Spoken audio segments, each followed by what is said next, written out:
Hello and welcome to Teamwork Projects. My name is Aegon, and over the next 5 minutes or so, I'm going to show you how to get up and get going with Teamwork Projects, and it's really easy. So I'm just going to take you through the basics here, where we'll have a look at inviting users to our account, creating our first project, and adding some tasks. So here I've gone through the sign up process and I'm ready to create my account. So once we log in for the first time, we're met with a brief video where you'll find out some more information on what Teamwork Projects has to offer. And once we're finished with that, we can see our welcome dashboard.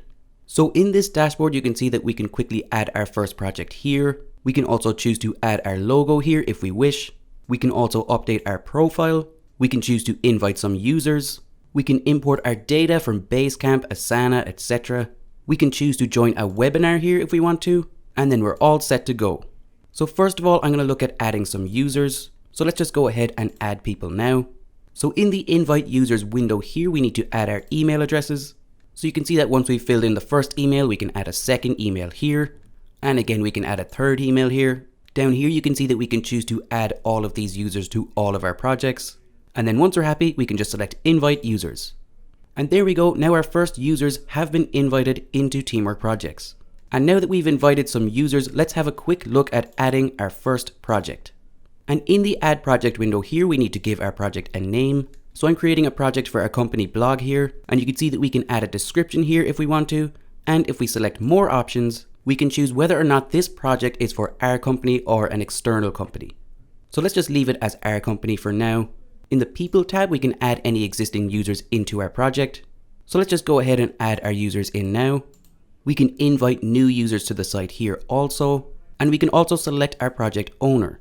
So I'll just go with myself here.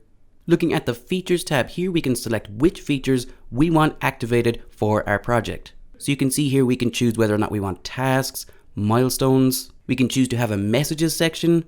We can also choose to upload and store files. We can give our users the ability to log time or create notebooks.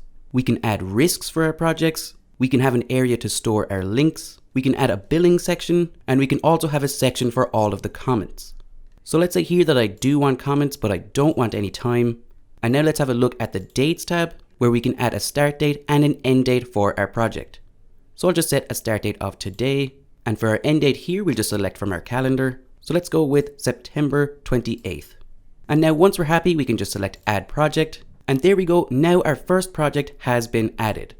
And once we've created this project, we're immediately taken to that project's tasks tab. This is where we can add all of the work that needs to be done for our project. So all of these individual tasks need to be put into task lists. So you can see we have a My First Task list here, or we can go up here to the right and select to add a new task list. So again, the first thing that we need to do here is give our task list a name. And down here in the notes section, we can add any additional information for our task list. If we go to the privacy tab here, we can decide who exactly has access to this task list. So currently this is everybody on the project. However, we can go down here and select specific users if we wish. So I'll just leave this as everybody on the project for now. In the milestone tab here, we can assign a specific milestone for this task list. So a milestone marks a particular point in progress for your project. But for now, I'm just going to add our first task list. And there you go. Now you can see our article ideas task list has been added. However, this task list is empty. So let's look at adding our first task for this task list. Again, the first thing that we need to do is name our task.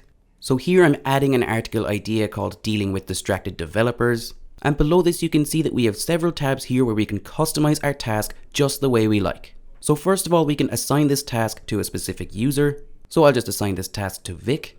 We can choose to notify the user by email. And you can see here that we can even assign one task to multiple people.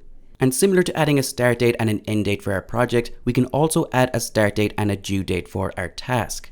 We can also add a description for our project, and we can also attach files for our task here. In the privacy tab, we can state who exactly can see this task. So this is similar to what we were looking at with the task list. We can also add priority for our task. We can add followers. We can set our task to repeat. We can set reminders for the task, and we can also add tags. So for now, I'm just going to save this task. And there we go, now we've successfully added our first task. And that's it. It's incredibly easy to set up a project, add task lists and tasks, and add users to your account in Teamwork Projects. So give it a go, and if you get stuck, please drop us an email, support@teamwork.com.